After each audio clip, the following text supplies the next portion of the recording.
Good evening, everybody, and welcome to Carving It Up Live right here on Twitter, as well as the Carving It Up YouTube channel and the Grid Network YouTube channel. As always, I'm Bryson Carver, and by the way, speaking of the Grid Network, this is day one on this beautiful Monday. Glad to have y'all with us. This is day one. I'll just go and put the graphic right off the bat, less than a minute in. This is our 1 year anniversary of the Grid Network. We are having a Grid celebration week all week long on not just my show, Carving It Up, but all the shows on the Grid. We got 8 o'clock spot tomorrow night at 8 Eastern, 5 Pacific time. Okay, tune into that. All of our other Grid shows, we're going to be celebrating throughout the week the 1 year anniversary of the network. We've made a whole lot of progress in just 1 year in terms of viewership and subscribers, and hopefully we can just maybe double that in the next year, and maybe even more so. But we have you to thank, the incredible followers and supporters of the network and of each of our shows. So we thank you. We're going to celebrate you guys. We're going to celebrate the network throughout the week. Very, very exciting. I'll tell you what else is exciting. Our show. So, I'm going to talk Russell Wilson, going to talk Denver Broncos, who fall to 0-2 after a loss to the Washington Commanders, in which they blew an 18-point lead. Not great, and especially not for Mr. Unlimited, as he once dubbed himself. I'll talk about that. Also, going to get into the entire situation regarding the Miami Dolphins going on the road, starting 2-0, 2 road wins for Miami, going to New England last night and getting that W. Going to discuss that, as well as a plethora of other NFL topics. Going to react to really all the games around the NFL, give a little brief reaction, maybe a little take on Colorado, barely escaping Colorado State, albeit it was a very entertaining football game. So, and of course, the end of the show, we got 2 Monday night games, not 1, but 2, not just this week, but next week. Tonight, the Carolina Panthers host the New Orleans Saints, and most importantly, I'm wearing my DAC hat for the podcast audience. I'll take it off for this brief moment for this promo. My Pittsburgh Steelers against the Cleveland Browns. We need this one. We need this one. Bad. Don't want to start 0-2 with 2 home losses. You saw the Broncos just do that. You don't want to do that. Cannot wait for today's show. By the way, before I even get into Cowboys Jets, it was an overall great weekend in general, except for the simple fact that I got humbled on Saturday night with my Vols losing to Florida. I'm upset about it. It was not a good night by any stretch of the imagination. Colorado's win, in the wee hours of the morning made it a little bit better. But listen, to all those who want to fire Josh Heupel, shut up. You don't know football. Zip it. We're going to be great this season. We're still in the SEC East running. And the beauty of it is, for Tennessee fans like myself, top of the SEC don't look great. Georgia didn't look terribly impressive. Bama looked terrible, which I said Bama was overrated coming into the season, but whatever, against South Florida. So the top of the SEC isn't exactly a bunch of world beaters. I'm just keeping it real with y'all, okay? Tennessee's fine. We're still very much in the running. We just cursed at the swamp. That's what we're cursing the swamp. I've submitted to that. Let's get to football. But first, okay, I haven't played this soundbite in a while, but I think it's more than warranted today. How do you feel, Hall of Fame head coach Jimmy Johnson? How about them Cowboys? Yeah, that was impressive. Dallas Cowboys 2-0, 30-10 win over the New York Jets on Sunday afternoon in Big D, the home opener at Jerry World. Dallas looked good. Dallas's defense once again put on a clinic. In this case, it not quite as surprising, given what they obviously did to the Giants last week. I'll give a little reaction to the Giants later in the show, but took care of the business, get the Giants last week. Listen, they're playing a backup quarterback as Zach Wilson, a backup who I think is more like a third stringer. I've made the argument that Mike Greenberg, who's a big New York Jets fan, said on ESPN today that Zach Wilson's probably not really an NFL quarterback. And I don't want to be mean to the kid because he seemed like he's really matured, and props to him. He's not an NFL quarterback. Dallas took advantage. They picked him off 3 times. Micah Parsons was absolutely everywhere once again. I don't think it is nuts to say, and I'm dead serious, that not only is Micah Parsons, and by the way, I picked TJ Watt to win Defensive Player of the Year before the season. By the way, we're only in week 2. We got a lot of football left to play. I said TJ would break Strahan's sack record. He's more than on his way to do that. But I think Micah Parsons today is not just the front runner to win Defensive Player of the Year. I think it's not nuts to say he's in the MVP discussion. And I'm dead serious. What he's doing for that Cowboys defense is incredible. And I'll get to sort of Dallas's outlook on the season because a lot of folks are debating who's better, Dallas, San Francisco. I'll sort of touch on that briefly at the end of the segment.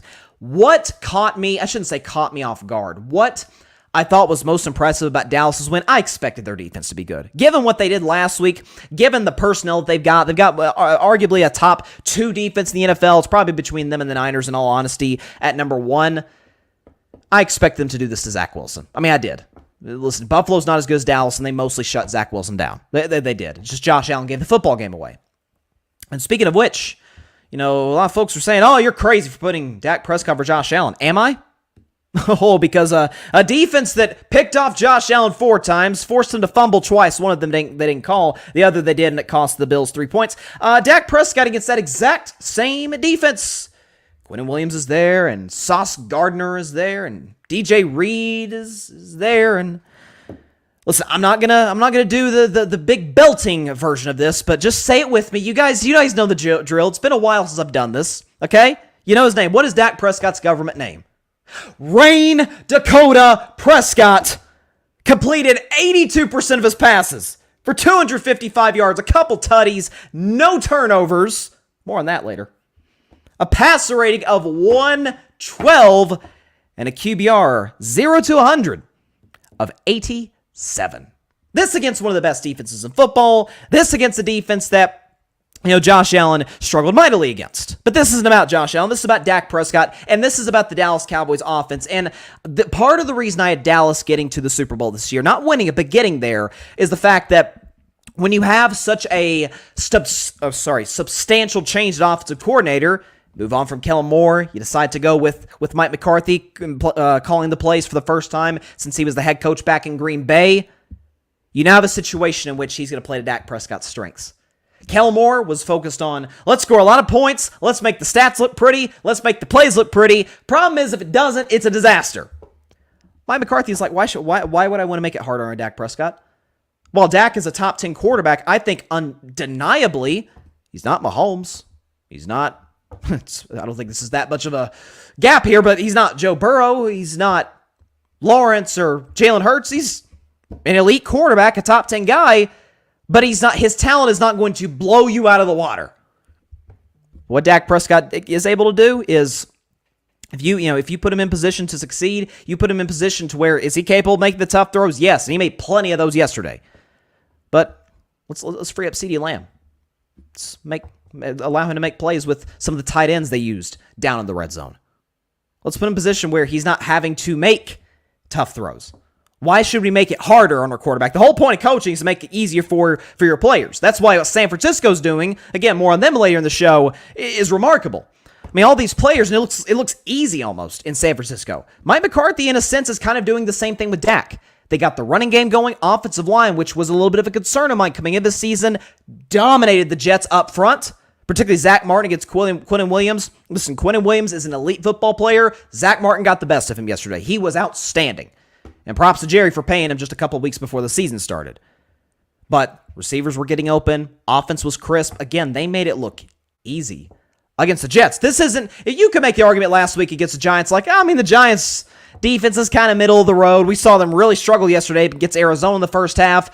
Dallas kind of played conservative. They were playing conservative. They had Dak Prescott throw the ball 38 times. As a matter of fact, wasn't that weird stat like, if Dak throws over 30 times, you're almost assuredly going to lose.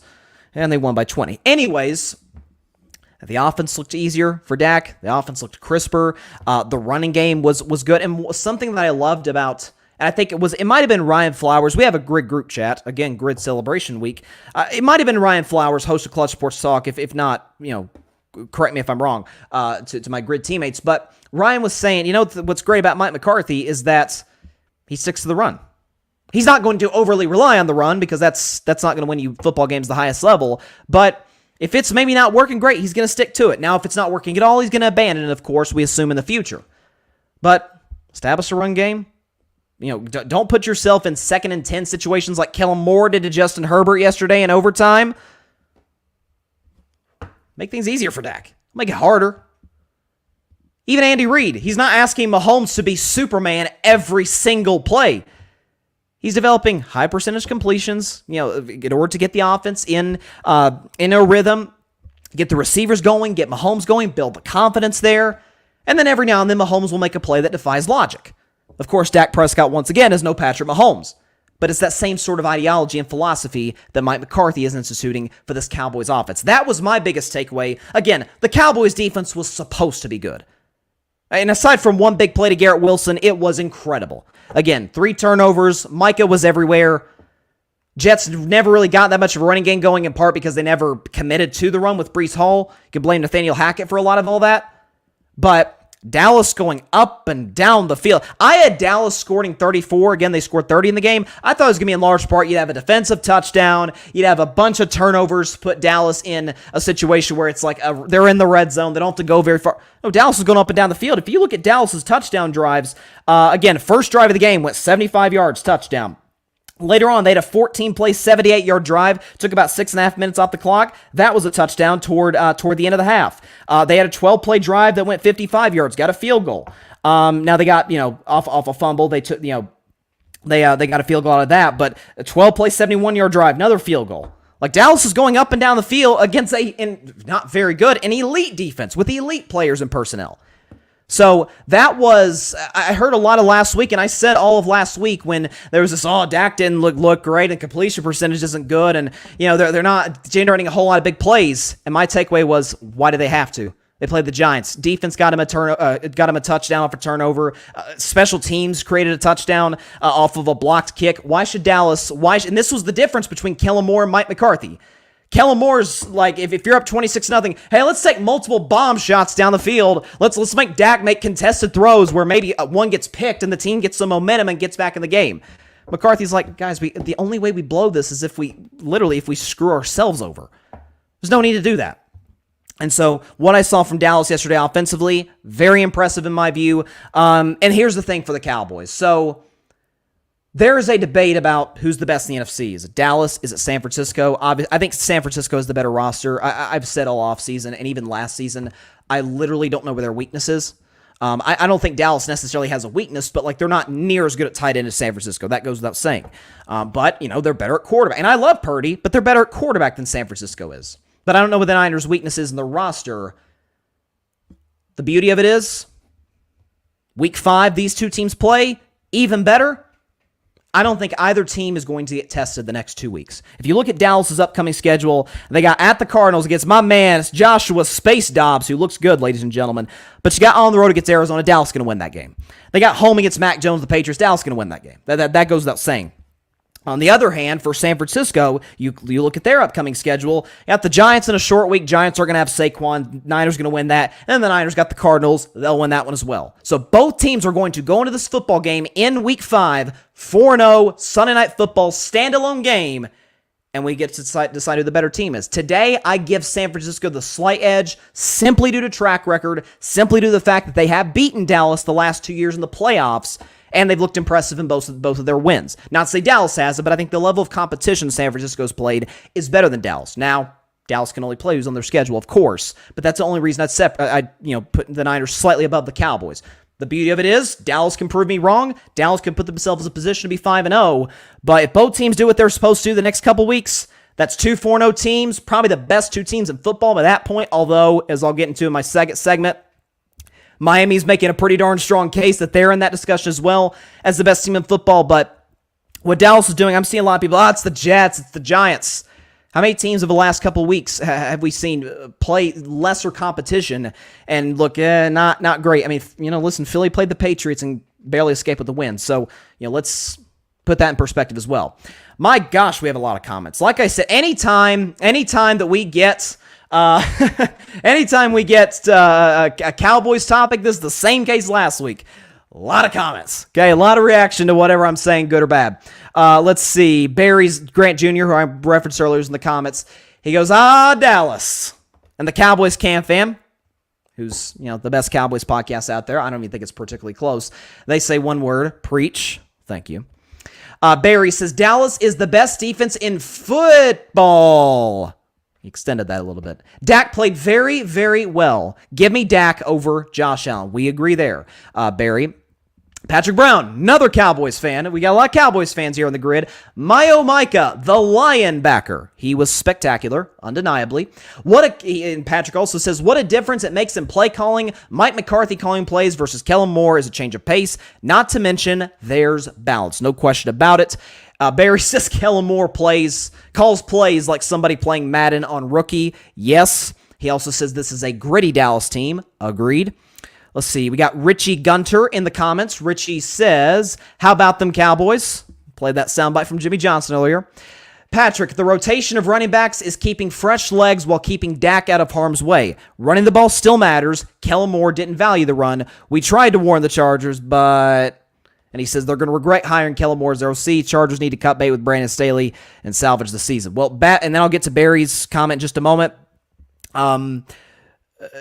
If they do fire Brandon Staley, and I'll get to the Chargers later, obviously, because I think I'm being pretty much validated on what I said before the season about them and their coaching staff in particular. If they fire Brandon Staley, you realize that probably means Kellen Moore is the head coach. So I don't know if it's exactly an upgrade one way or the other. So if they fire him, the season's officially done. If it isn't already, by the way, it won't be to salvage their season because it's not like they're getting this substantial upgrade if Moore's the head coach. And Barry says, I told you about the Dolphins. It's why I'm the 8 o'clock spot champion. Listen, you do have a sizable lead. I mean, I can't deny that. I can't. By the way, 8 o'clock spot, ladies and gentlemen. Can I put up the graphic here? Where's the 8? There it is. 8 o'clock spot tomorrow night, 8 Eastern, 5 Pacific time, right here on the Grid Network. And we'll definitely have some extra fun tomorrow night because, once again, it is Grid Appreciation Week as we celebrate 1 year here at the network. Very, very exciting. Real quick, though, before we move on to the Dolphins-Patriots game last night, be sure to subscribe to, obviously, the Grid. No question about it, especially in Grid Appreciation Week. But Carving It Up Live, we are looking to get to 1,000 subscribers by Super Bowl 58. We're really ticking those numbers up, which is great. Subscriber, I think we're up to 236 now, if I'm not mistaken. So really making progress. Really, continue to build this show, to build obviously the network, and then Carving It Up Live as well. So if you have subscribed to Carving It Up, we greatly appreciate you for doing that. Be sure to tell your friends, to tell their friends, to tell their family members, to tell their cousins, to tell their wife, to tell their niece, to tell their brother to subscribe to Carving It Up Live. Also, if you have not subscribed to Carving It Up Live, just takes you a couple seconds, my man or ma'am. Subscribe to Carving It Up Live. Take 2 seconds out of your day. Subscribe to the channel. Let's talk about Miami. They look good. They look really good. And with the unfortunate injury to Aaron Rodgers, I had the Dolphins getting the playoffs, but I had the Jets winning the division. But with the unfortunate injury to Aaron Rodgers, I think this team is going to win the division and win it quite easily. Knock on wood if everybody, particularly Tua, stays healthy. But they go on the road in my favorite segment of the week, which is... And I said the Dolphins would cover, so thank you, Miami Dolphins. But they won in New England 24-17 in Foxborough over the Patriots. I'll touch on the Patriots later, but we kind of know what they are. They're very, very, very, very, very limited and not that well coached. But the point is, let's talk about a team that is well coached and has excellent players. That's the Miami Dolphins. So Tua played relatively well. Completed 21 of 30 of his passes, 70% completion, which is excellent. 249 yards, a touchdown, a pick. And while obviously it was a pick, my man Christian Gonzalez, who I loved out of the draft out of Oregon, made an incredible play in the fourth quarter, leaping over, I forgot who it was. I think it was Tyreek down the left sideline to make that play. It was excellent. QBR 75, which is pretty good, 0 to 100. Pass rating of 92, which is solid there. So listen, we know Belichick defenses are always good year to year, and that's what I expected, throughout the season. At least New England's defense would be good and keep them in a lot of games, and it has the last two. Just the offense hasn't come along for the ride. What I have been most impressed by with the Miami Dolphins, and frankly, it's the reason I think they're the biggest threat to the Kansas City Chiefs, who I'll get into in the next segment, is that they added an aspect to their game, and it's not like they didn't already have the personnel to do it, but I think they even more so now, and it kind of makes sense given Mike McDaniel, the head coach's background. It makes a lot of sense why they do this. The Dolphins have now added a legitimate, really good running game to what was already an explosive offense in the passing game. Again, we saw what Tua and Tyreek did last week against a clueless defensive mind in Brandon Staley.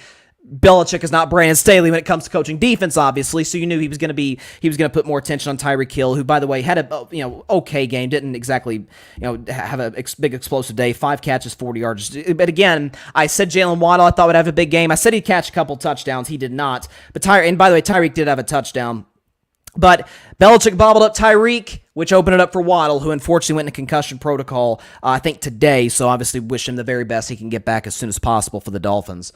I'll reiterate about Tua. Well, actually, let me talk about the running game. What I think was impressive about the running game is that this is a Patriots defense that, against the Philadelphia Eagles, maybe a top 3-4 running football team in the NFL. We saw what they did to the Vikings this past Thursday. They were running up and down the field. DeAndre Swift and what they were doing with that offensive line. And New England mostly kept them contained. I mean, they did it, and I know it's a rainstorm, or when a rainstorm, it was just kind of wet and rainy in Foxborough, but they did a pretty solid job on Philadelphia. They could not stop Miami. Whether that was because they were paying so much attention to Tyreek and because they said basically, we're just going to if we get beat by Miami, it's going to be because they beat us on these long, methodical drives, which they kind of did for majority of the night. But Raheem Mostert had a big night, 18 carries for 121 yards, had a big rushing touchdown there in the second half, a couple touchdowns in total. But the way Miami's been able to develop this running game, and again, Mike McDaniel is from the Kyle Shanahan coaching tree. And I don't think there's any run designer more creative and better than Kyle Shanahan. And Mike McDaniel comes from that tree. He was the Niners offensive coordinator just a couple of years ago, and so he has kind of a background in that. But I'll reiterate with Tua what I said last week. And while you didn't see it quite as much because it's Foxborough, probably, kind of, I shouldn't say nasty weather, but not perfect weather. Certainly it's not like playing in a dome. Sunday Night Football, it's Boston. We understand how that works. What has blown me away about Tua is I knew he had a solid arm. What I've seen the last couple of weeks, I haven't seen before from Tua, even dating back to his days in Alabama. He's not Josh Allen in terms of arm talent. Dude is throwing missiles out there.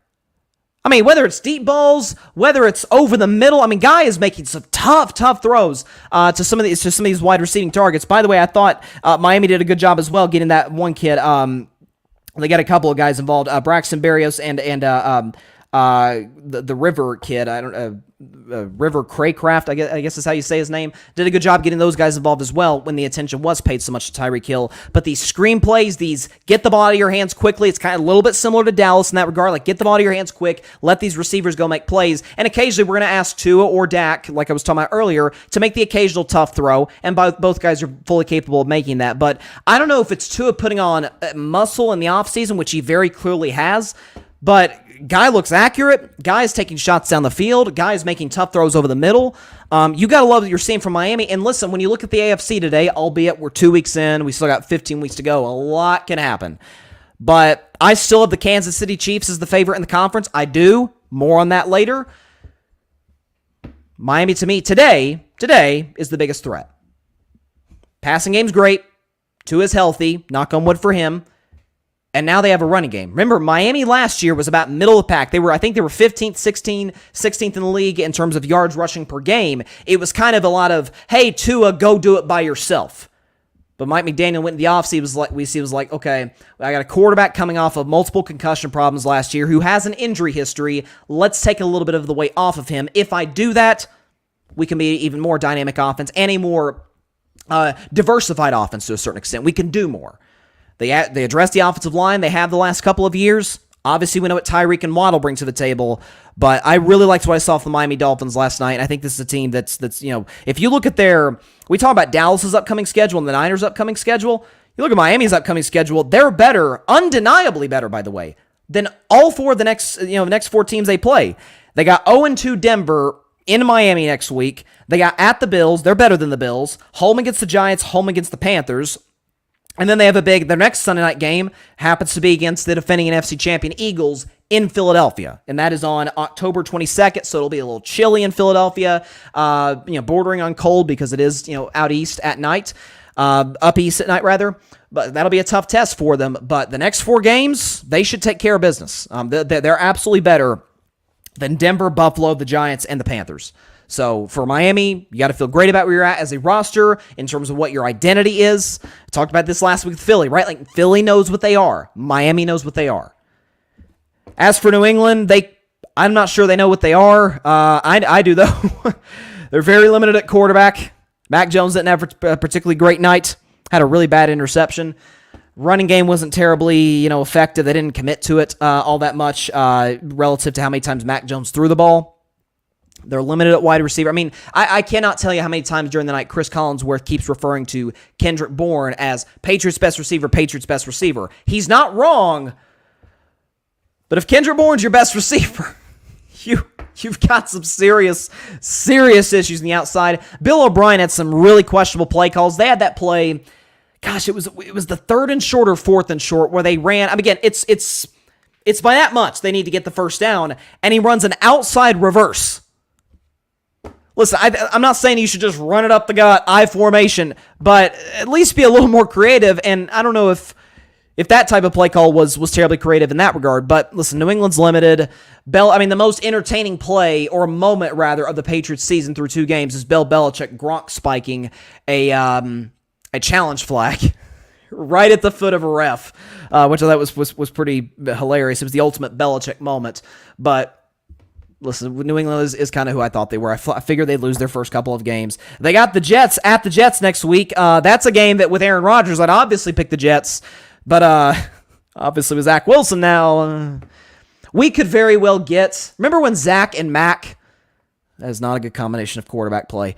When they played last year, it's the game that became known for why Zach Wilson got benched, because he was asked, hey, do you take any responsibility for the loss? And he said no, and Zach Wilson got benched for Mike White. It was that game where Mac and Zach squared off, and the ball game was tied 3 points to 3 points with seconds remaining in regulation, and then the kid for New England returns it for a touchdown to win it for the Patriots. We could be in for a rough one next week in the Meadowlands. Okay, so my guy Alfred works here at the Grid, and works at Jets home games. This may be a rough one, buddy. Whoever wins, it's gonna be a rough one. God, I hate that Rodgers got hurt. Okay. Got a couple of comments here. Patrick Brown says, Mahomes got a reworked contract, $210 million over the next 4 years. Yes, I saw that a few hours ago. I was doing my research for the show. Came across my phone. Listen, Mahomes is one of those athletes in sports that is a blank check guy. You say, hey, what do you want? Kansas City goes to the negotiating table. Hey, Patrick, what do you want? You're like, we're not going to be penny pinchers for the most talented quarterback to ever play the game who's won us 2 Super Bowls, okay? Like, we're not gonna do that. Patrick, Miami has New England's number. I had 31-17, but the Dolphins won 24-17. Miami is likely winning the division for sure. If Tua can stay healthy, Miami can make a deep playoff run. Stay tuned. They absolutely can make a deep playoff run. And by the way, the defense is better. Not among the best in the AFC. One of those I'm about to get into in just a moment. In Kansas City, who beat Jacksonville yesterday, but Miami's got a good defense. I thought Bradley Chubb, who they traded for last season, had a really good game. And listen, Miami's very talented, so they absolutely can go on a playoff run. Richie Gunter in the comments, Miami will be a problem for everybody once they remain healthy. Very explosive players. Do the Dolphins play the Chiefs, by the way, this season? I can't remember if they do. It seems like they do. Let me check. Oh, dang it. They play in freaking... Is it Germany? Good for the German fans. They get a great matchup, but man, can they reschedule that game? Can they put because Kansas City is obviously kind of the watch of the league. Could they put a Jets or a Chiefs home game, another Chiefs home game in Germany? Because I feel like if we get Dolphins Chiefs, they're playing as well as they're playing right now. Or Kansas City's not playing that great on offense, but we assume by November they'll get it together. Could we get that in the States? Because remember, I don't know what the NFL was doing in terms of the scheduling, where Tyreek Hill was going to make his return to Arrowhead Stadium, and they put the game in Germany. Is it Munich, I think is where the game's at? That was weird. But NFL is usually, they have some schedule-making masters working for them. That was a gaffe. So we may have the 2 best teams, the AFC, playing if you're on the West Coast at 6:30 in the morning. So not terribly convenient. Out east, it'll be at 9:30 a.m. on NFL Network, but what ifs? That'll be a good one, though. If both teams are healthy, it'll be a good one. Also, and this sticking the AFC, sticking among contenders in the AFC, let's transition to the Kansas City Chiefs. Now, yesterday, I firmly believe that the best quarterback on planet Earth went to the 3rd best quarterback on planet Earth's house and got a W. I think Mahomes is the best quarterback in the NFL. I think Trevor Lawrence is the 3rd best quarterback in the NFL. And I did not anticipate with those two being on the field. By the way, with a lot of playmakers everywhere. Trevor is Calvin Ridley. He's got Zay Jones, Evan Ingram, Travis Etienne. His brother ran wild on my Vols. I don't want to talk about it. And then Mahomes, of course, has Kelsey. Sky Moore to bounce back game. And good offensive line. Not on the right side, but you get the idea. I did not see that turning into a 2006 defensive battle. I did not see a 17-9 final score, but here we are. So, if I'm a Kansas City Chiefs fan, and I'm not, I'm a Steelers fan, but if I were a Kansas City Chiefs fan, I would feel awesome after what I saw yesterday. Awesome. Because if you'd have told a Chiefs fan, hey, you're going to get Kelsey back, obviously Chris Jones is going to return to your defense, that's a different side of the ball, but you get the point. You get some reinforcements, you get an extra few days rest. Andy Reid's always great in September, Mahomes always great in September, and you're going to go on the road and score 17 points. You've been like, oh, God, that's not a great offensive output. Oh, dang, we may be 0-2. Except for the fact that defense is really good. Like, it's really good. Last week, against the Detroit Lions, remember eons ago, a million years ago on opening night, against Detroit at home, Kansas City with no Chris Jones held the Lions to, 21 points?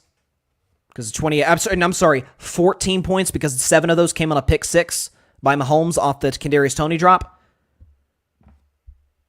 You hold Detroit, one of the best offenses in football, to 14, and this week you hold one of the best offenses in football to 9 on their home field.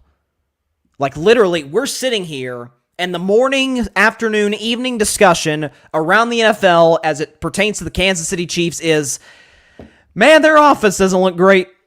They may want to trade for a wide receiver or something and maybe go, well, Tampa's probably not going to be too keen on trading Mike Evans given that they're 2-0, but that's obviously been floated in the past as a possibility. Maybe go after somebody else or... We're concerned about Kansas City's offense. If I'm a Chiefs fan, I am ecstatic today. Because for the very first time in the Patrick Mahomes era, and I've said in the past, like, their defense is at times, now Mahomes' first year as a starter, their defense was terrible. Really cost them that AFC Championship game against Brady in New England. But they've had some solid defenses. They got a good defensive coordinator. I've got some playmakers on that side of the ball. This is the first time in Mahomes' career where he has a defense that is potentially trending to be top 5 in the league. Like, that's, if I'm Kansas City, I feel awesome because we've got the smartest offensive coach in the league. We got by far the best quarterback in the league. We've got by far the best tight end in the league. Our weapons are good. Sky Moore played well, a huge catch to basically seal the game. Kadarius Toney, albeit he had a fumble, but he certainly had a far better performance yesterday than he had on opening night.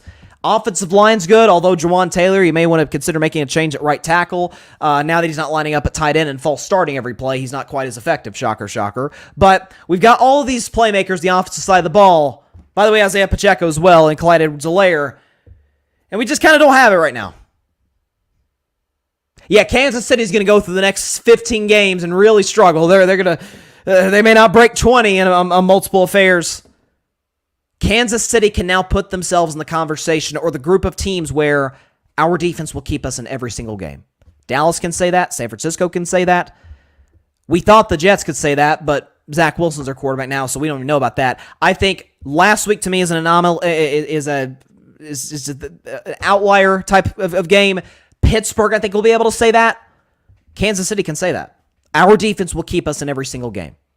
And that is an unthinkable thought given what they've accomplished in the offensive side of the ball. So I would feel amazing if I'm the Kansas City Chiefs today. Now, you look at their upcoming schedule. Again, they got the Bears next week at Arrowhead. They're 13-point favorites. They should win handily, given how the Bears have looked. They got the Jets, Sunday Night Football, that's tough defense, Minnesota, Denver, Chargers, Denver, and then Miami, obviously, that big game on November 5th on NFL Network in Germany. So, some tough games in their upcoming schedule, a lot of divisional games, but they'll get the offense worked out. They'll be fine. I'm not worried about that.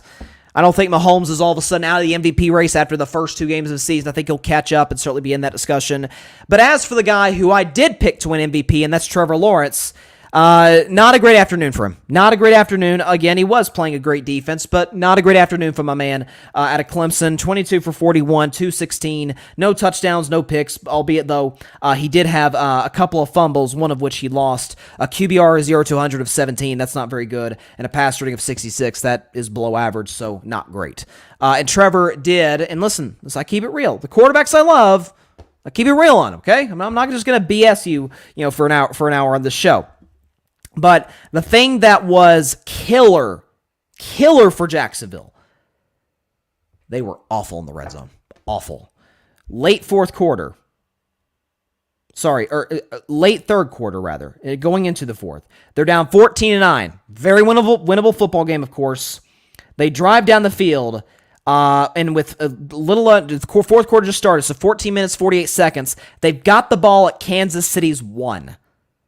And they run a weird quarterback run play with Trevor Lawrence. He loses 3 yards. Then he incompletes a pass to Calvin Ridley. Then he incompletes a pass to Zay Jones. I think the Ridley one, it was either Ridley or Jones, one of those two guys.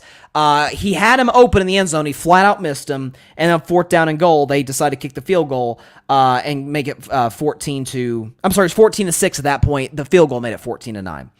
Kansas City goes down. They get a field goal on a long drive. The Jaguars get it back. Trevor Lawrence got another opportunity, down 8. At his own 25, they go down the field, boom, boom, boom, boom, boom. First down and 10 from the Jags 14, incomplete pass. Second down, incomplete pass. Third down, complete for a gain to Bigsby. Incomplete, and it got reversed. Trevor got sacked on the next play and fumbled, and fourth and goal incomplete to Calvin Ridley. Like, you had 2 opportunities down the red zone, 2, and you scored 3 points in total in a very winnable football game. Again, 2 things could be true, as I always say in Carving It Up Live. Kansas City's defense is really good, even better than I thought, and Trevor Lawrence didn't play very well yesterday. Now, I don't think this is an indictment to say, oh, Trevor's not an elite quarterback. Jacksonville will be fine. Jacksonville will be the 2 seed in the AFC, I believe, or worst case, the 3 seed, given what Miami has shown us thus far. But listen, the upside, I guess, if you're a Jaguars fan, is that, hey, yeah, Kansas City doesn't have it together, but some of that's there because their defense played pretty darn well. They did. They had one play. Dan Orlovsky broke it down where Kansas City could have had a touchdown and Jacksonville broke up the play. I think Josh Allen, the defensive lineman for Jacksonville, made a great play on the ball to break it up. But if you're Jacksonville, like, hey, held Kansas City to 17 points. If our offense had showed up today, we'd have won. And there's a very good chance that they could square off in the playoffs. I had them facing in the AFC Championship game. I still am confident that's going to happen, that Trevor and everybody's going to get it together. But listen, if I'm going to criticize Mac Jones for having 2 cracks to tie or win the game, I'm going to do the same for Trevor Lawrence. Certainly for Trevor, because I expect far more out of Trevor Lawrence than I expect out of Mac Jones. So he's got to cash in there. He didn't. Jacksonville lost the game. They're now 1-1. Like Kansas City, who the Jags have next week? Jags have the Texans at home. They should win that. So, opportunity to bounce back there. So Jacksonville will be fine. I'm not worried about the Jaguars in the absolute slightest. They'll be fine. Patrick Brown in the comments, he says Kansas City will be fine. Let them get to full strength and hit the ground running. And remember, just a couple of years ago, remember when, I think it was 2021, when they got off to that rough start first, I think they were 3-4 through their first 7 games. They were, offensively, they were terrible. Defensively, they couldn't get stops when they had to. A lot of penalties. And then, through a turn of events, what do you know? Kansas City's hosting the AFC Championship game again. Like, even the best teams go through little slumps. And for Kansas City, their slump has been an offense. But if you're Mahomes, Reed, a Chiefs fan, Chiefs organization, Chiefs player, coach, you're like, hey, the strength of our team is not very good or isn't playing terribly well right now. We can fix that. We're Kansas City. We got Mahomes and Reed and Kelsey and all these playmakers. We'll be fine. We'll fix that. If this defense keep playing the way we're playing, man, we're going to be hard to beat. I picked Kansas City to win the Super Bowl in part because I knew that they would have a better defense. I didn't think it'd be this good. You got to feel good if you're a Chiefs fan today. I think better today than if you felt had they won 34-31. Honestly, I think they got to feel good because Chiefs fans know the offense is gonna be fine. They'll bounce back. They'll get everything set in order. By the way, so Carolina and I should say New Orleans and Carolina kicks off in about 35 minutes. So I'll try to get the prediction in before I talk about that game. Or I'll try and get the prediction in before that game kicks off. Again, we got Saints Panthers, we got Browns against my Steelers. Very excited about that. Real quick, couple things, and then we'll go over some NFL stuff. The other games that were played yesterday. Give a brief overview. So Colorado looks really good, offensively at least. In that game against Colorado State, albeit you lost Travis Hunter for what is being reported as a lacerated liver. So I cannot even imagine. It's no wonder the poor kid was taken to the hospital. Obviously, prayers for Travis Hunter. He's able to come back on the field pretty soon for Colorado. But listen, they took care of business, albeit in right at the gun, right in second overtime against Colorado State. So listen, props to Mike Norvell, or it was Jay Norvell of the Colorado State Rams. He had his guys ready to play. Now, did his guys commit some pretty cheap shots against Shedeur Sanders and some of the Colorado offensive players? No question about it. But you had the fumble recovery for the touchdown. I mean, it was a very entertaining game. Okay, there's no other situation, I should say. There's not that many situations where I'm going to stay up till 2:30 a.m. on the East Coast on a Saturday night to watch a college football game. But I had to see how this one ended, and it was good. Now, for Colorado, so they've got, again, with no Travis Hunter, they've got on the road at Colorado, 3:30 Eastern on ABC. Colorado's got at Oregon, 3:30 on ABC. Oregon's a 21-point favorite. Oregon's going to win.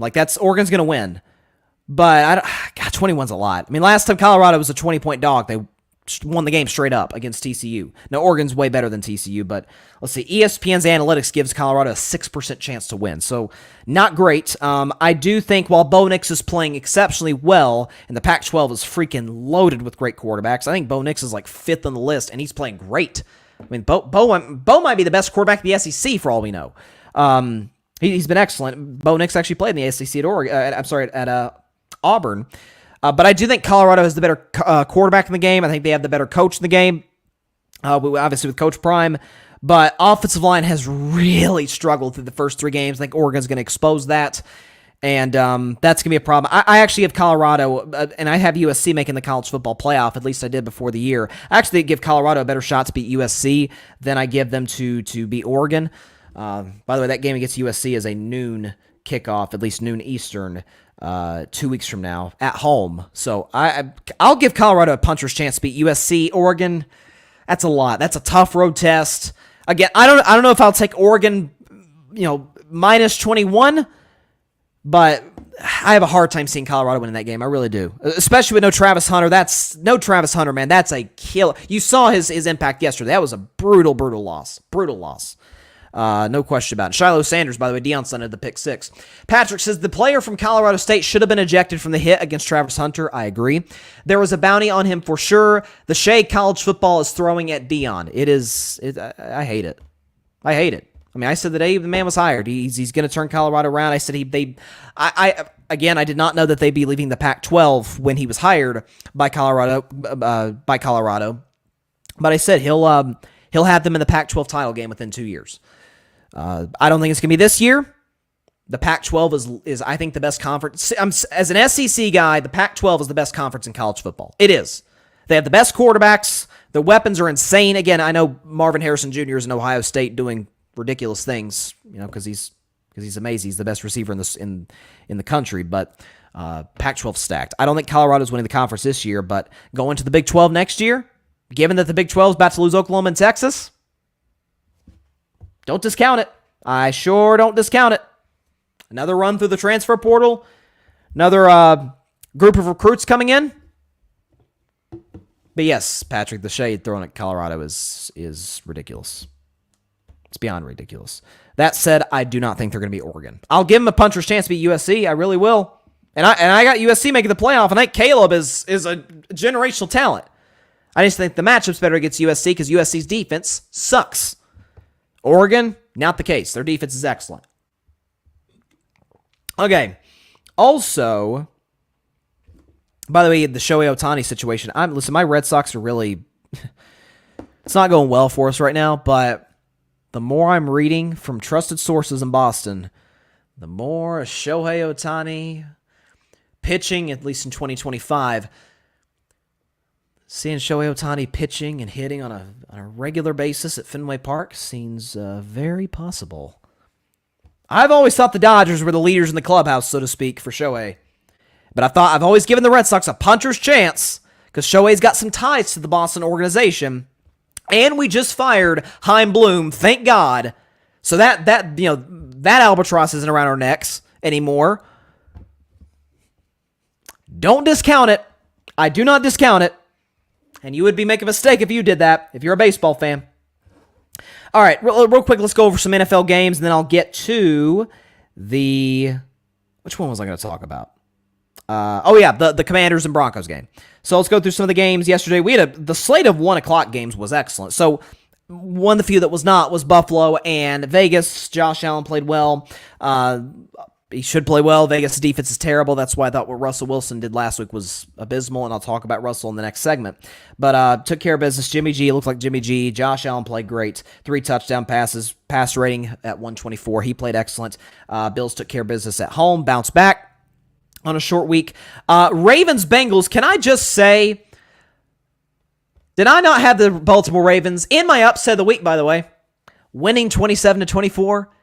And doggone it, did they not win that game 27-24? Fun fact, and I don't know what it is in the water in Cincinnati, but hand to God, you can check the record. The last 2 Ravens-Bengals games in Cincinnati, because the last one before this was the playoff game that Baltimore almost won with their backup, I have predicted the final score to a T both times. 24-17 Bengals in the wild card, and then yesterday, 27-24 Ravens. I'm just saying, okay? I don't know what it is, but I always get the exact score right for Bengals or for Ravens and Bengals if the game's in Cincinnati. It's a weird thing. But Lamar looked great. Bengals are in some big trouble. And I mean big trouble. Because Joe Burrow re-aggravated his calf. And they're 0-2. And who's Cincinnati got next week? I haven't checked their Week 3 schedule. Bengals at 0-2, which they were last year and ended up in the AFC title game. Bengals have the Rams. So they're obviously better than the Rams. That's a home game. But that could be a little dicey if Joe Burrow's not able to go. I mean, we remember this organization was before Joe Burrow, but Burrow didn't play well until the second half. Lamar looks great. Mark Andrews played well. Listen, that looked more like the Baltimore offense that I expected with Tom Munkin calling the shots as the OC coming into the season. So as much as I hate to say as a Steelers fan, Baltimore looks good, and Baltimore is...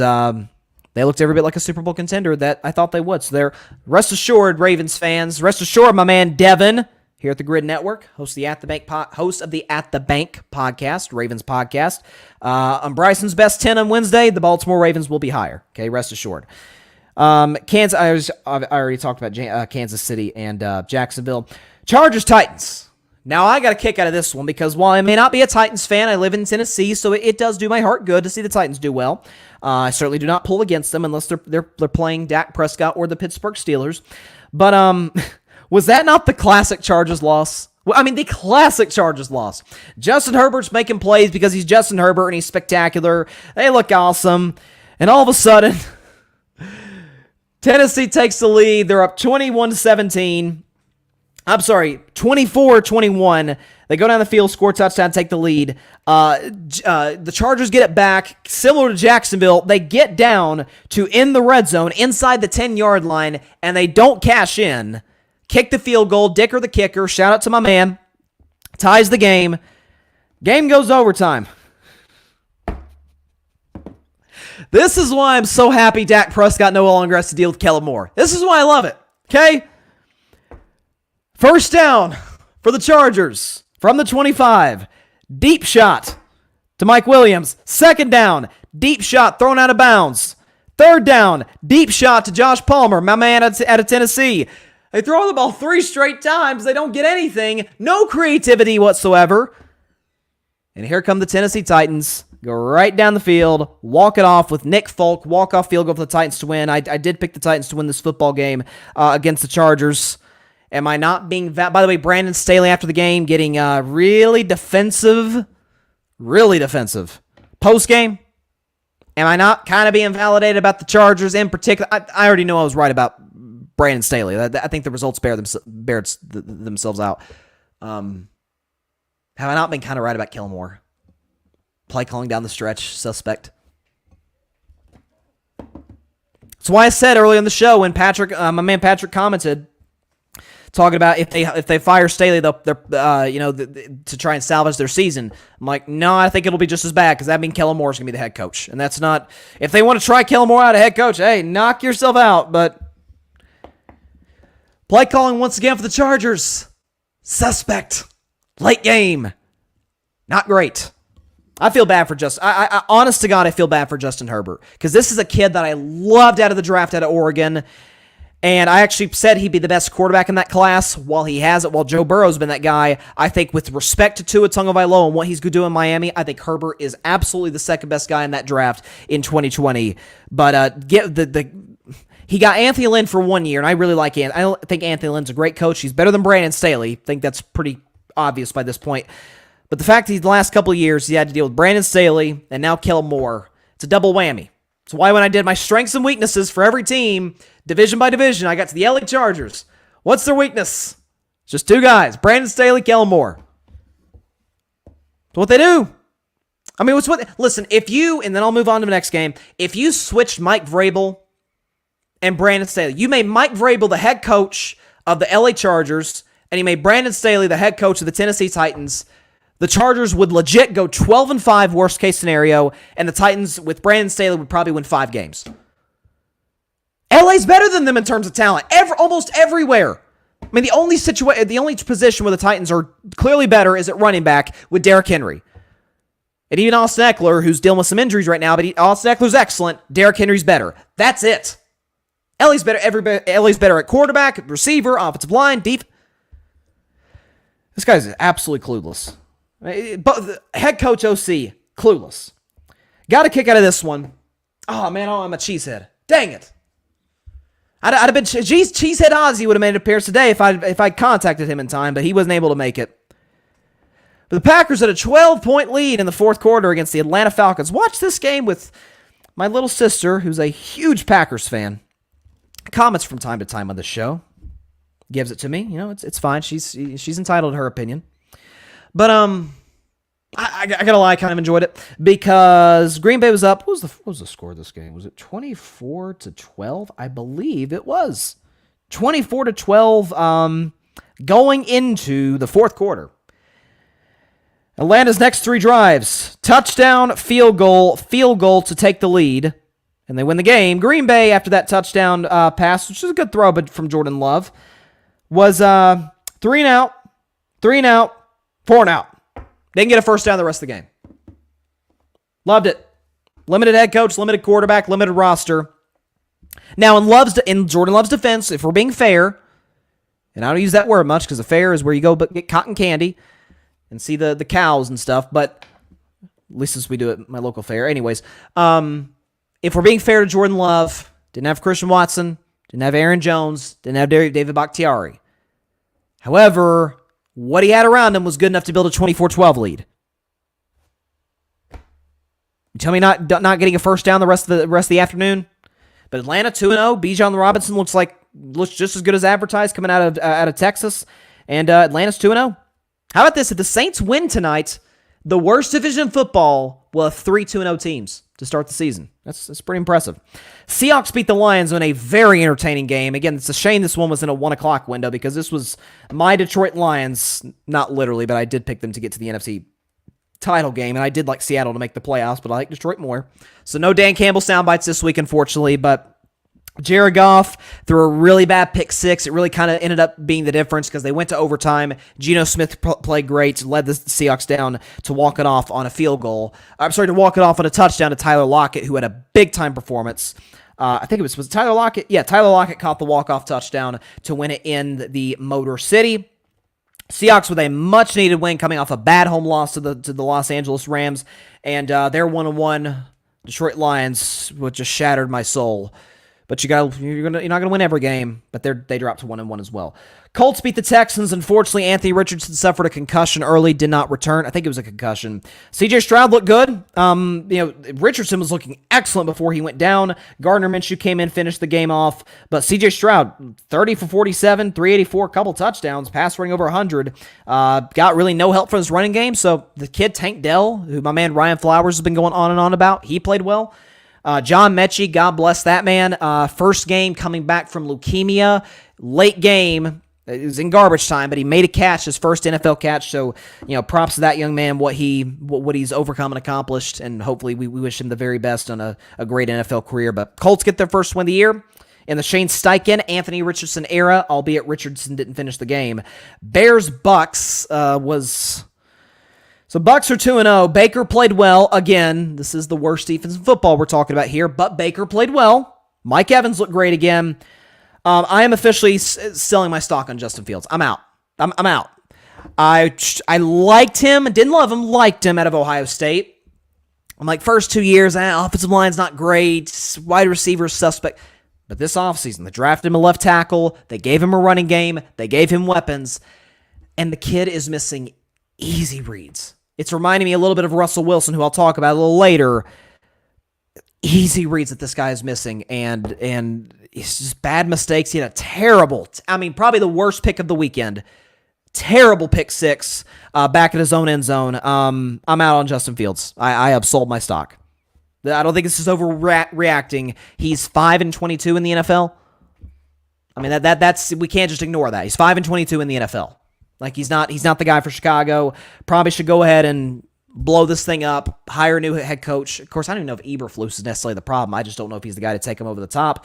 Maybe I could be wrong there, but next year's draft is freaking stacked with quarterbacks. If you're Chicago, you're going to be bad this year. I had them as a fringe playoff team. I was wrong. My bad. You're going to be terrible this year, win 4 or 5 games, draft a quarterback high. Because there's going to be a lot. You're probably not going to get Caleb Williams, although probably shouldn't discount that given how they're playing, but you're going to get a really good quarterback in the draft. Can you develop him? But it's not working for Justin Fields. And I really like the kid, but it's just not working. Giants with the comeback of the day, arguably at least, certainly in the afternoon window, coming back from 20 down on the Arizona Cardinals. And before you make fun of that, listen, okay? The Arizona Cardinals are quarterbacked by a man by the name of Joshua Dobbs out of the University of Tennessee. And Joshua Dobbs, my man, played well yesterday, okay? 21, 31, 228. Ran for a touchdown, threw for a touchdown. QBR of almost 76. Passer rating at 99.9. Let's go and give him the 100 there.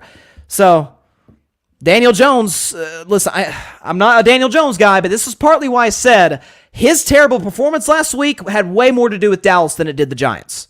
Like, Dallas is just that good on defense. And Daniel Jones is limited. Like, we know he's not in the fact that he got $40 million, I think, is insane.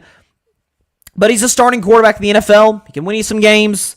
If you put the exact right pieces around him, he can make the playoffs, as we saw a year ago.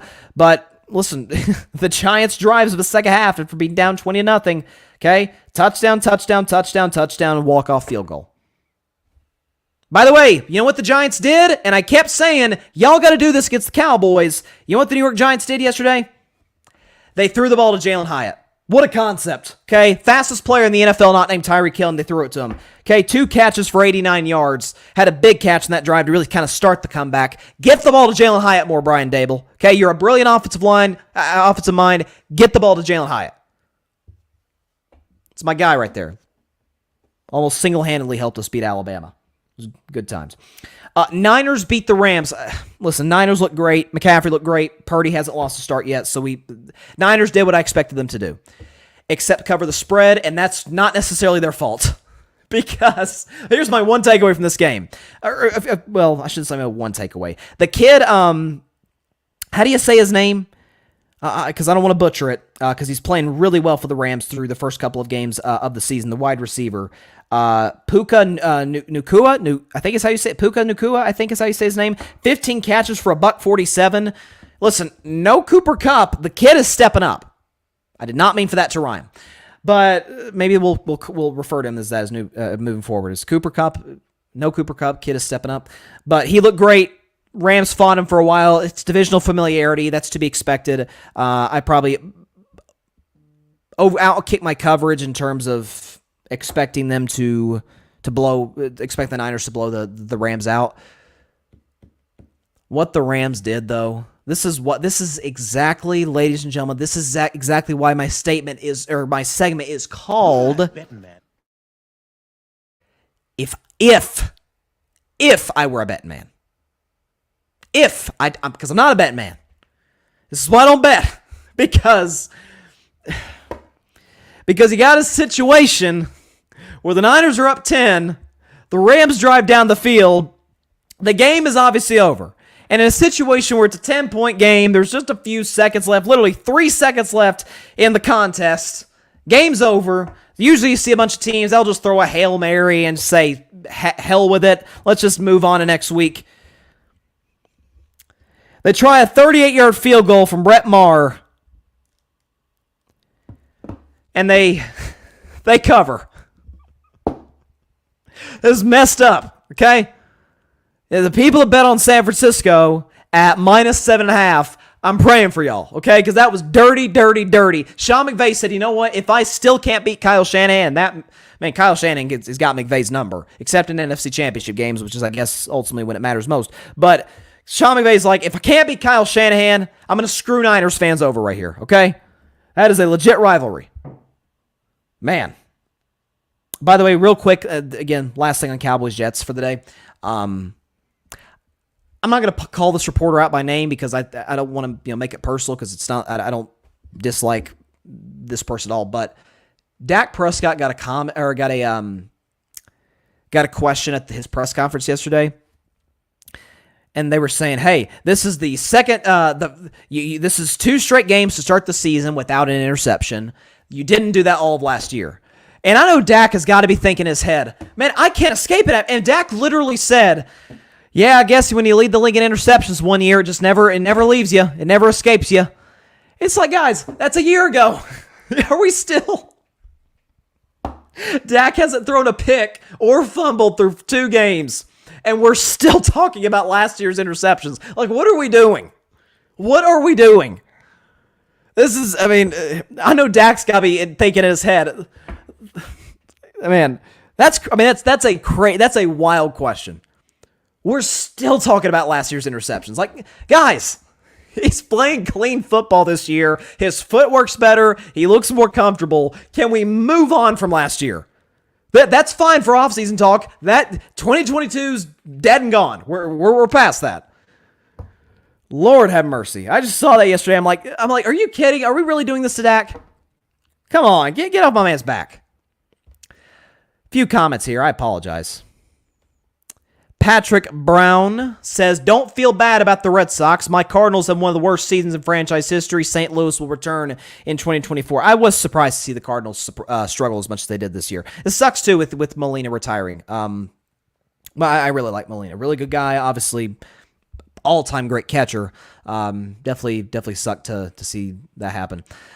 Grady Edwards. By the way, Grady Edwards back in the comment section. Love you, my man. Great to have you back here, commenting on Carving Up Live. You are the man. We text all the time, but folks, we text all the time about NBA, Olympics, life. Good dude right there. So great to have Grady Edwards back in the comments. Just love seeing that. But Grady says, Kellen Moore is a talented play caller, but he makes very questionable decisions. Oh, listen, Kellen does design solid plays. The problem is that they look pretty when they work. When they don't, it's kind of a disaster. But yes, you are very correct for questionable decisions. Oh, interesting. Patrick, breaking news. SEC suspends 3 Florida players and 1 Tennessee player for the scuffle at the end of Saturday night's game.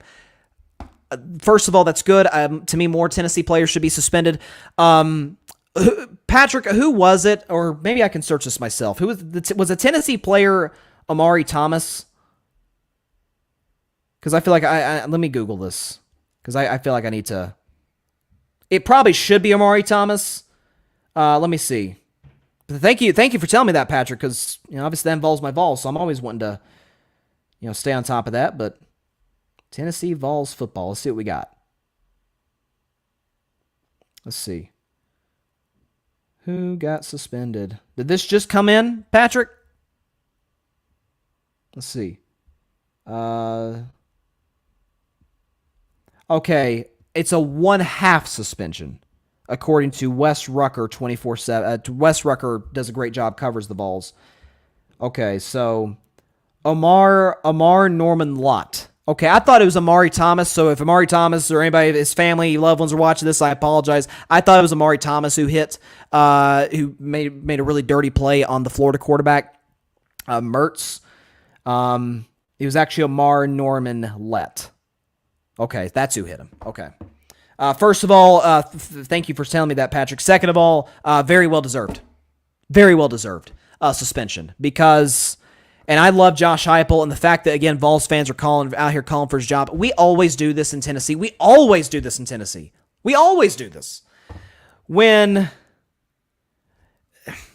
Vols fans are, I love being a Tennessee fan. I love my Vols, always will. If one thing goes wrong, we lose a game that we probably shouldn't have lost. Want to fire everybody.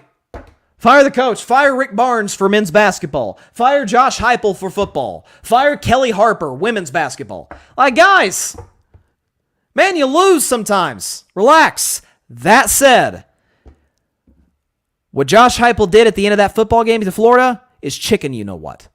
That was tweeted as soon as it happened. There's 5 seconds left in the game. It's fourth down. I'm sorry. Florida takes a knee with, 20, 30 seconds left? Game's over.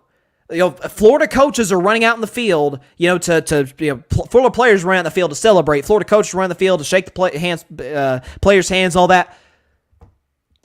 And Josh Heupel calls timeout. And then when Florida, again, not sure why, the game was over. Florida takes the knee again. Omar Norman-Lett, who was the guy who suspended, who Patrick brought up, comes around and just blows up blows up Graham Mertz, the Florida quarterback, while he's taking a knee. It was a dirty play. Even as a Tennessee fan, again, I got to keep it 100 here. Dirty play. Then it's a whole scuffle, breaks out. And then you got the kid, number 5, Haddon, I think is his name. Number 5 for Tennessee, the corner, is like throwing hands, got his hands up against a Florida offensive lineman. To me, he should be suspended for pure stupidity. What are you doing? What is there, 100-pound difference between those two? Maybe more? I mean, what are you doing? I'm like, oh, God, like, of course.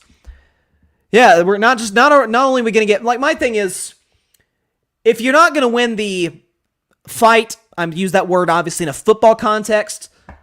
If you're not going to win the fight for 60 minutes, don't fight me now when there's 9 seconds left in the game. Okay? I kicked your teeth in for 3.5 hours. Now you're going to fight me. That was cheap by Tennessee. That was cheap by Josh Heupel. I love Josh Heupel. That's my guy. I think he's a brilliant offensive coach and a brilliant head coach as a whole. That was bad. Like, that was unacceptable. So they deserve the suspensions. Listen, I don't even know if the Florida players deserve all the Florida. I can't believe these words are coming out of my mouth right now. I cannot believe this. It tastes like poison. But I think more Tennessee players should have gotten suspended than Florida players. I'm sorry. I mean, the one guy who shoved the Tennessee player after Graham Mertz got hit, he should shove him. Man, you're out here taking cheap shots at my quarterback. I'm gonna shove you. That's my quarterback. I'm T.O. That's my quarterback. You're gonna defend your guy. Yeah, that was messed up. So, yeah, thanks for letting me know about that, Patrick. That was well-deserved suspensions. Whew, okay. Patrick says, UT's offense looks like Kellen Moore calling plays. I didn't understand why y'all didn't run the ball. I thought we did run the ball, actually, Patrick. My problem was, I don't know if it's that Josh Heupel, I didn't expect to be talking this much Tennessee today, but we did just lose to Florida, so I'm still kind of processing this. By the way, we dropped from 11th ranked team in the country to 23rd, which is, I think, pretty well deserved. But what was Tennessee ran the ball, I thought, 30 carries for 100 yards. I mean, they very much established the run. My problem with the play calling was that it wasn't creative enough. Was that there wasn't that many shots down the field. I mean, Joe Milton threw for 287 yards. Again, one of his touchdowns came on a deep shot to Brew McCoy. Late fourth quarter to make the score look halfway respectable. It's just, and the timeout usage was poor. Like, it was a poorly coached game by Josh Heupel, which of course is rare given his track record thus far at Tennessee. So listen, Vols will bounce back. They'll beat University of Texas San Antonio. Again, more on the Vol View, of course. We'll talk more about this in the Vol View on Friday's show. But yeah, it was not a fun night. Colorado made it better, but it's not a fun night. And Grady Edwards, Chicago is a bad franchise. Watch Aaron Rodgers pull a Brett Favre and go there. That would be funny. No, he's a Jet for life, at least for the rest of his NFL life. That seems pretty fair. That would be pretty funny, though, Grady. Okay. All of that as Panthers Saints is about to kick off in 5 minutes. So just for the record, I have not, well, of course I haven't seen the game yet. It hasn't kicked off, but I've made my prediction already. I'll have the graphic for y'all when I predict the 2 Monday night games. But by the time I predict that, the game probably will have kicked off. I will not have checked the score. Okay, the graphic is already set. I'm looking at it right now. So just for the record. Okay, so again, we had some great games yesterday in the NFL, like very, very, very entertaining. One of them was at least the game that ended the latest in the afternoon window, at least if you're on the East Coast, the afternoon window, is the Washington Commanders and the Denver Broncos. My man Parnell has got to be happy that his Commanders are 2-0 on the season now. Commanders Demand here on the Grid Network. Check out Parnell. He does a fantastic job for us.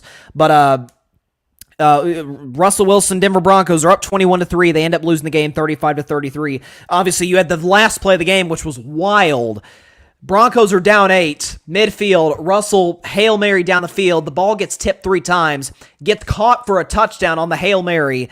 Denver doesn't convert the 2-point conversion. For the record, that was an obvious pass interference on the Washington defender covering Cortland Sutton. I think it was Cortland Sutton who Russell threw the ball to.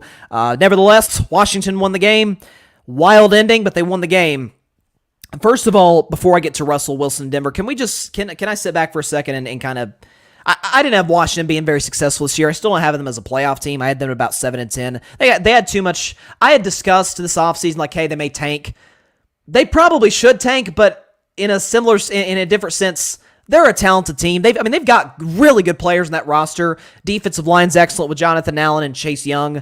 Offensively, you got McLaurin, who's really good, and Sam Howell's a nice quarterback. I don't think we have enough tape on him yet to say whether or not I don't think he's the guy for Washington, but if he's a starting quarterback in the NFL or a kind of a bridge guy like a Teddy Bridgewater or an Andy Dalton type player, but he's looked good in his first 3 starts in the NFL and his first 2 starts this season. But he played well, 27-39, 299, couple touchdowns, had a pass rating over 100, so he played well, looked good, albeit he had a fumble, but the Commanders got back on that. So props to him. And can we stop now? Are we ready to stop the Eric Bieniemy slander? Are we done? This whole thing about, yeah, he's the offensive coordinator of the Chiefs, but we know who really calls the plays, Andy Reid, which is true. But when you consider the fact that Doug Peterson was there, Doug Peterson didn't call plays. How's Doug Peterson been as a head coach? He's been excellent. Doug Peterson didn't call plays and got a job. But Eric Bieniemy, he's the OC, but he doesn't call plays. That's why we don't give him a job. Well, you gave Hackett that head coaching job, and he didn't call plays. You gave Doug Peterson the job. He didn't call plays. So I think we're seeing Eric Bieniemy. Washington's offense looks pretty good. But to the bigger part of this, the bigger discussion, Russell Wilson, the Denver Broncos. So Denver's done. Their season is over. To go 0-2, it's not just going 0-2 in your first 2 games. I don't think Cincinnati is done, assuming Burrow is healthy. And Cincinnati's better than Denver, but you get the idea. I think if Pittsburgh loses tonight, I don't think they're done. It hurts their chances to make the playoffs a lot if you start 0-2. But the Denver Broncos had 2 games start their schedule. The quarterbacks on the opposing sidelines were Jimmy Garoppolo and Sam Howell. Denver should have the better quarterback in those games. They didn't in either. And it's because of the simple fact that Russell got off to some hot starts in the first half of both of those games. Offensive line's really good. Cortland Sutton is an excellent receiver. The kid, Marvin Mims, I think is his name, looks really good. Good running game. Can we check Russell Wilson's second half numbers through the first 2 games of the season? Because they're not very good. This is, by the way, second half. This is 4 quarters of play. Second half last week against Vegas. Second half yesterday against Washington. 1 touchdown, 1 interception, completes only 56% of his passes, and his passer rating is at 69, so below average. It's not good. Russell Wilson has been a bad quarterback in the second half of these games. For the record, last week for the Broncos against the Las Vegas Raiders. Again, this is the same defense. Again, Josh Allen is a substantially better quarterback than Russell Wilson. That's obvious. I think that pretty much goes without saying. But Josh Allen, to use the name of the show, carved up the Raiders defense. Russell Wilson, the second half, kicked a field goal or led a drive that resulted in 3 points. in the second half against a terrible Raiders defense. Yesterday against the Commanders, scores 21 in the first half, 9 in the second. And 6 of those came on a lucky Hail Mary. Like, it's time to admit now, and I was a 14 months ago, I was as big of a Russell Wilson fan as there was. I thought I was so much Russell Wilson fan, I should probably stop saying this on the show because it just makes me look bad. But I picked the Broncos to win the Super Bowl last year. That's how much belief I had in Russell Wilson, and in large part because of the roster that was there in Denver. Now, the defense ain't great. Now, some of that is Washington. Now, they played great against the Raiders last week. They look terrible this week. Some of that is just Washington has some good playmakers, and Bieniemy's a heck of an offensive coordinator. Some of it's that. But offensively, you say, oh, hey, Bryce, you scored 33. So you win the game in the first half? I wasn't aware of that. I did not know that you won a football game through 30 minutes. Russell Wilson's in a bad spot. Denver's in a worse spot. Now we can officially come to the conclusion. Last year, is it Russ? Is it Hackett? Like, who's the issue? And I said it's kind of 50-50. Hackett's an in-over-his-head head coach. Through the first 2 games of last year, he had to hire a guy, a game clock manager, a situational manager, so to speak, to let Hackett know, hey, Nat, you should probably do this. And it's like, bro, that's your job. You're the head coach. You should be doing that stuff. He's gone. Sean Payton, future first ballot Hall of Fame head coach. Hands down, no question about it. Literally helped resurrect Drew Brees' career. He's with Russell Wilson now. And it kind of looks a lot like the same. Russell Wilson's regressed. Russell Wilson ain't the same guy that he was in Seattle. And a lot of that was Seattle's coaching, Seattle's personnel, and Seattle's defense.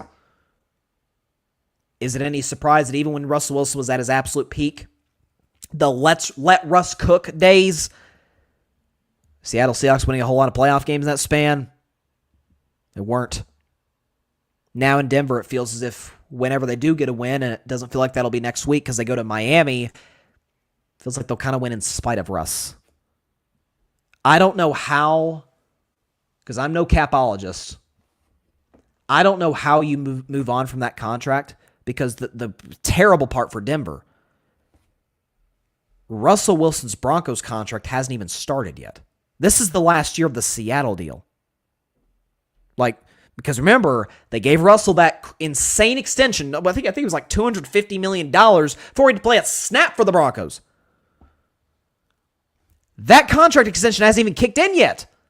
So what the cap hit will be Denver's in a bad spot in terms of their cap, but they feel like they're kind of in that Chicago Bears situation. I'd say in even more so because Denver's got a better roster than Chicago. Denver absolutely has a better coach than Chicago.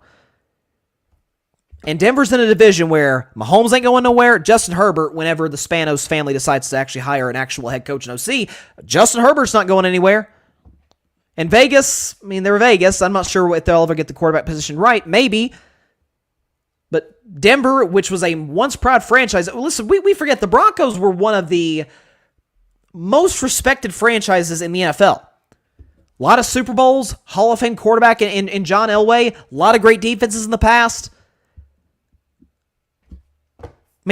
Folks, the Broncos went to the playoffs with Tim Tebow at quarterback. Peyton Manning saw that and was like, listen, I'm coming off a bunch of neck surgeries. Man, they can make the playoffs, the guy who literally can't throw. Well, what can they do with me? Well, went to 2 Super Bowls, won 1. That's, of course they were successful with Peyton Manning at the end of his career. But they have to cut bait with Russell Wilson at the end of the season. How? I have no idea. Forget the cap situation. Who's going to take Russell's contract? That's the question now for the Broncos. Who in their right mind's taking that contract on? They're in a rough spot. Now, Sean Payton can go to the front office and say, hey, it ain't me, guys. It's the same Russell Wilson we saw last year. I don't know. That's not great. It's not great.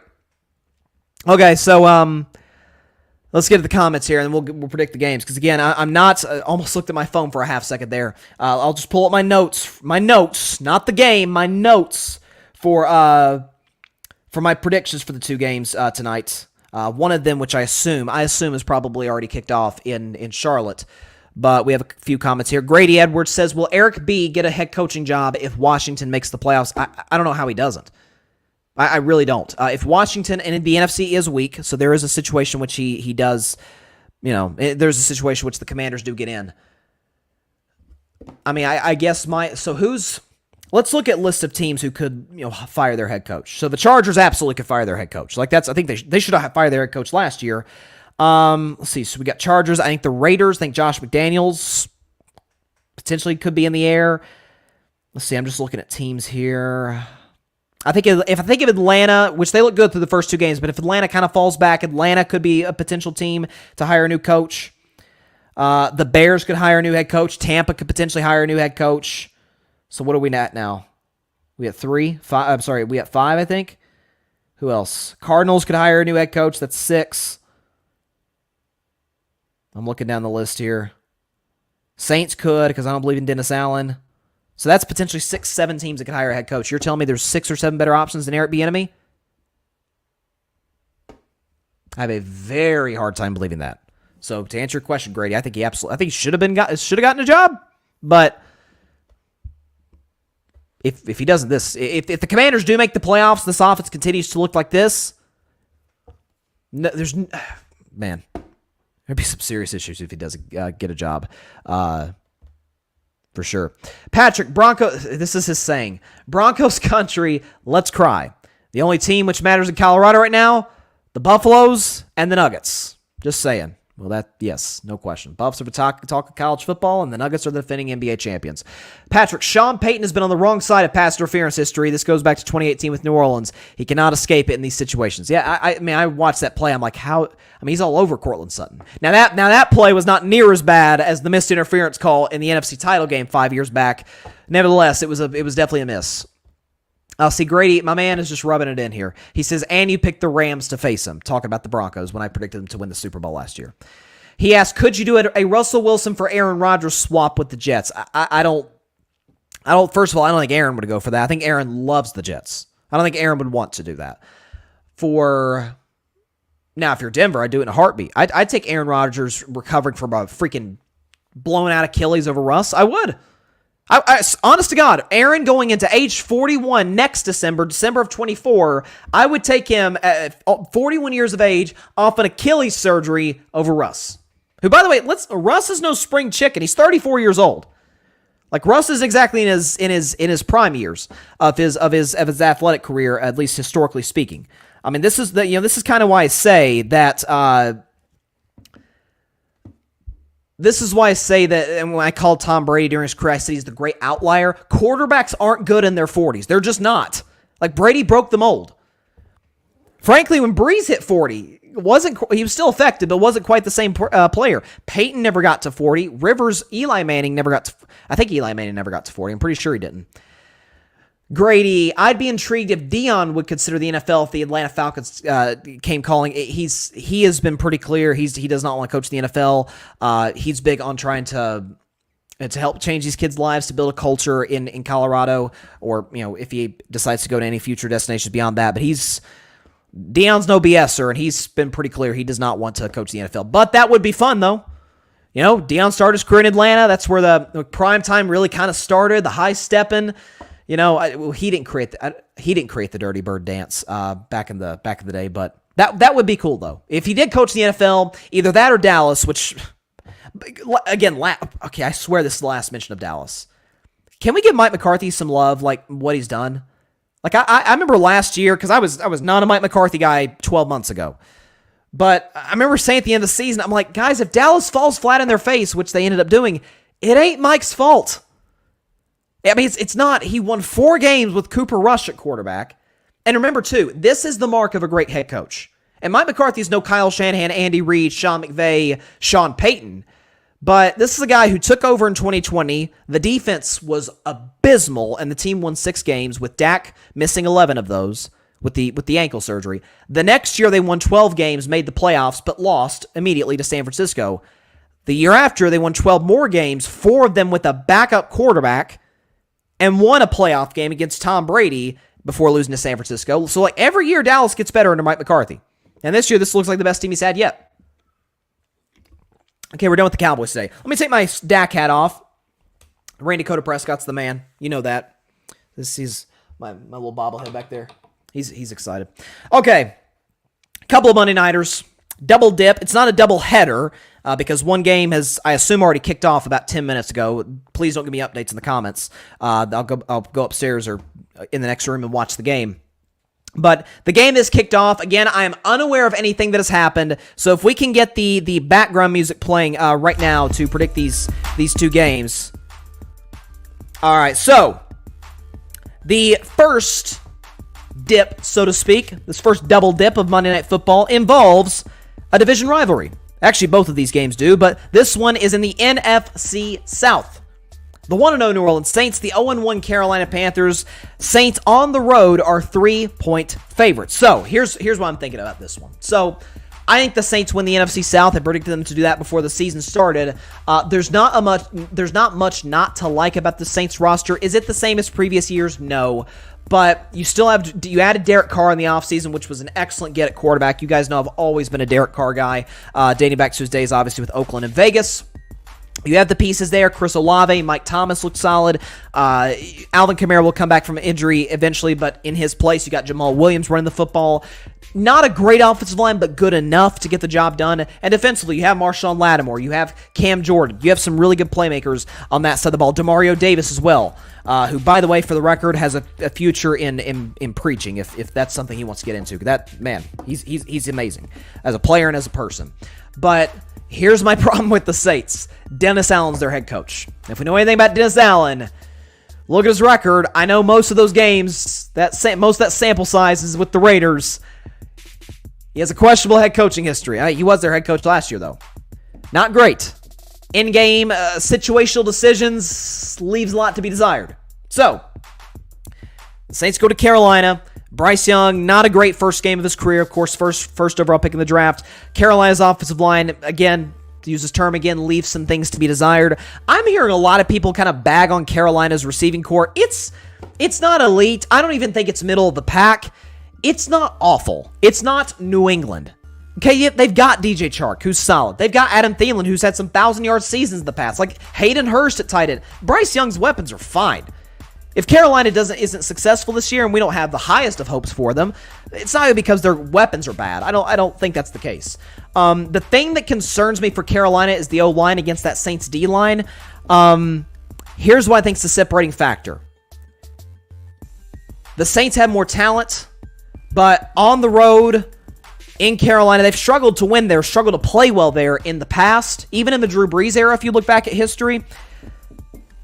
This game, to me, it's kind of like Brandon Staley versus Mike Vrabel. Like the game's kind of decided by coaching. I'm going to roll with the upset here. I'm going to go with the Carolina Panthers to win this football game by a final score of 20-17. So don't just take Panthers +3. Take them to win this football game outright. 20-17, I got the Panthers. Again, this game has already kicked off. I am unaware of anything that has happened. Panthers win 20-17 in the upset over the Saints. I think a questionable decision late for Dennis Allen cost them. By the way, against the Titans last week, who don't have a world-beating defense, the Saints at home only scored 16 points. I got them scoring 17 this week. They'll need to tweak some of the offense going into week 3. But I'm going to roll with the Panthers. I said the Panthers would be right on the Saints' heels to win the NFC South. I had the Saints at 9-8, Panthers at 8-9. I think, once again, put up the graphic. Panthers win this one in the upset, get their first win in the Bryce Young era, an era of which they hope will be very successful for them, given that they gave up a lot for him to draft him with the first pick in the draft. Carolina wins 20-17, and now let's get the game everybody really cares about. With respect to my man Grady Edwards, big Panthers fan, and with respect to my man AJL, who does a great NFL show, been on his show a couple times, love that guy, who's a big Saints fan. With respect to y'all and y'all's teams, this is the game everybody cares about. An AFC North rivalry between the Cleveland Browns and my Pittsburgh Steelers. Cleveland on the road. A 2-point favorite in Pittsburgh. That has not been the case, ladies and gentlemen, since 1989. First Bush was in office when that happened. Well, presidential history for you there.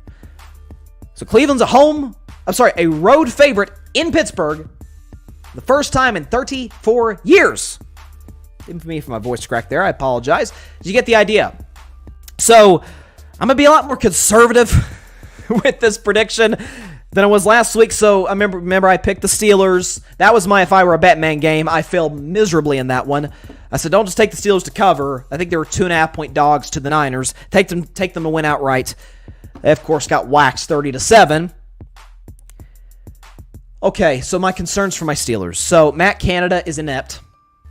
He is. I mean, we've had every single team since Matt Canada became the offensive coordinator in 2021. Every single team in the NFL, every single one, has had at least 3 400-yard games except the Pittsburgh Steelers, who have not even had one. One! We have, I think the number was, I don't even have it in my notes, I don't think, from last week. I think we've had like 2 30-point games. Matt Canada can't coach offense. Okay, that's my concern for this game. And Kevin Stefanski on the other side, the Browns, is a very good offensive coach, great run designer. So that concerns me. Amari Cooper, who initially was reported to be out for this game, is now reported. Joe Buck said earlier today on the Pat McAfee show is going to play today. How much will he be able to give you? Trust me, as a former Cowboys fan and a all-time Dak fan, I know as well as anybody, Amari Cooper can come and Amari Cooper can go. He's really the Anthony Davis of the NBA. If we could put up, maybe I'll call him Coin Flip Cooper. Do we have the Anthony Davis little video? Here it is, okay? He's Coin Flip Cooper. Okay, he's here today. He's gone tomorrow in terms of his production. He could give you 10 for $150 or 2 for 15. Like, that's the type of receiver Amari Cooper is. So I don't think he'll have much impact at all in this game. The question for Pittsburgh, with no Cam Hayward, can they stop Nick Chubb? It gets one of the best offensive lines, one of the 3 best offensive lines in football, which the Cleveland Browns most certainly have. Kenny Pickett bounces back. It's hard to be much worse than he was last week against some of that's play calling. I think Mike Tomlin will put a lot more emphasis on running the football with Najee Harris. Again, I think Najee only got 10 carries. I think it was Najee and Jalen Warren, who I really like, by the way, got a combined 10 carries last week. They didn't commit to the run whatsoever. Take some pressure off Kenny Pickett. Put yourself in a position where you can take the eventual shot to George Pickens, who you know the Browns, Jim Schwartz, their defensive coordinator, who's done a great job against and did so against Cincinnati last week. Got to give a lot of attention to George Pickens. I'm going to close my eyes, literally close my eyes, hit the graphic. I'll go Pittsburgh 24-22. In the upset. So, yes, I have 2 upsets tonight. Both of them being the home team, by the way. 24-22 Pittsburgh. Wouldn't it be fitting, though? Let's take the music off here. Wouldn't it be fitting, though, if, real quick, let's go over my final scores. Again, one of these games has literally already kicked off, a little bit ago, so I'm not aware of this game or the results of it yet. But I got Panthers 20-17 over the Saints, and I've got my Steelers 24-22 over the Cleveland Browns. Would it not be fitting? So I'm a new Steelers fan, as some of you, of course, know. I made an announcement, so I used to be a Cowboys fan. Spent the last couple of years as kind of a free agent fan, still pulling for Dak, and thus, in that instance, still pulling for Dallas, but not really being a fan. Until earlier this year, I'm like, dang, I need an NFL team. I've got the Red Sox, I've got the Warriors, Tennessee. I need an NFL team. Came down to Pittsburgh, came down to San Francisco. I went with Pittsburgh. Wouldn't it be fitting if my first Steelers win I've witnessed as a Steelers fan is against Cleveland, of all teams and cities? As much as I bagged on the city of Cleveland for years because I cannot stand Cleveland. Not the people. There's good people in Cleveland. It's not personal, Cleveland fans. It really isn't. It's just I don't like your teams whatsoever. And by the way, I am still salty from the 2016 finals, and I'm not hiding from that. I am salty. Okay? Steelers 24, Browns 22. I feel good about it. All right. That is all the time we have for today's show. Appreciate everybody stopping by on the first day of Grid Appreciation Week. It's the 1-year anniversary of the Grid Network. We're going to be celebrating all week here on Carving Up Live, as well as our other amazing shows on the Grid Network. Of course, here on Carving Up Live. Be sure to like, to share, to comment, and to take 2 seconds out of your day. Hit that big red subscribe button. Helps the channel grow exponentially. And as I just mentioned, you know what to do. It's Grid Appreciation Week, so you might as well go subscribe to the Grid Network.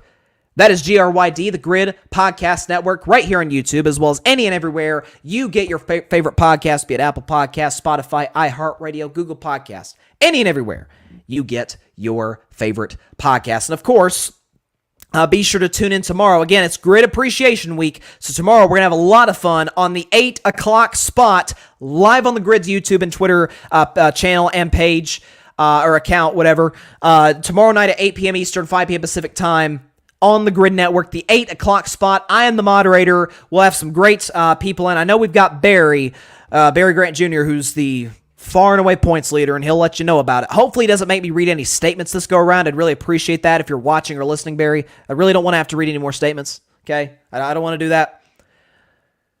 We're going to have some other good contestants as well. So, Grid Appreciation Week, very excited. Maybe going to put some throwback, carving it up clips from the last year. It's not really throwback, I guess. It's within the last year. But some sort of look back to the last 365 on the Grid's YouTube channel, so be on the lookout for that. Subscribe to Carving It Up. Subscribe to the Grid. You will not regret either decision. I'll see y'all tomorrow at the 8 o'clock spot at 8 p.m. Eastern, 5 p.m. Pacific on the Grid. I'll see y'all on Wednesday for Carving It Up Live at 6 Eastern, 3 Pacific time on Twitter and on YouTube. So, hope everybody's a great week. Got a couple Monday night games. Go Steelers. We're going to beat Cleveland.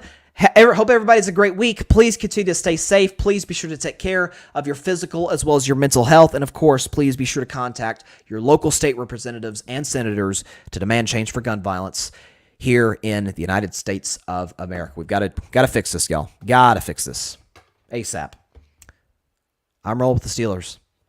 I'm saying it over and over, try and manifest this thing, okay? I'm going with the Steelers, okay? See y'all on Wednesday. Stay safe out there. God bless you all. Peace out. I'm going with the Steelers. Thanks so much for watching the show on YouTube, and be sure to go click that big red subscribe button and check out the other clips and full shows from Carving It Up Live, as well as our other incredible content creators here on the Grid Network.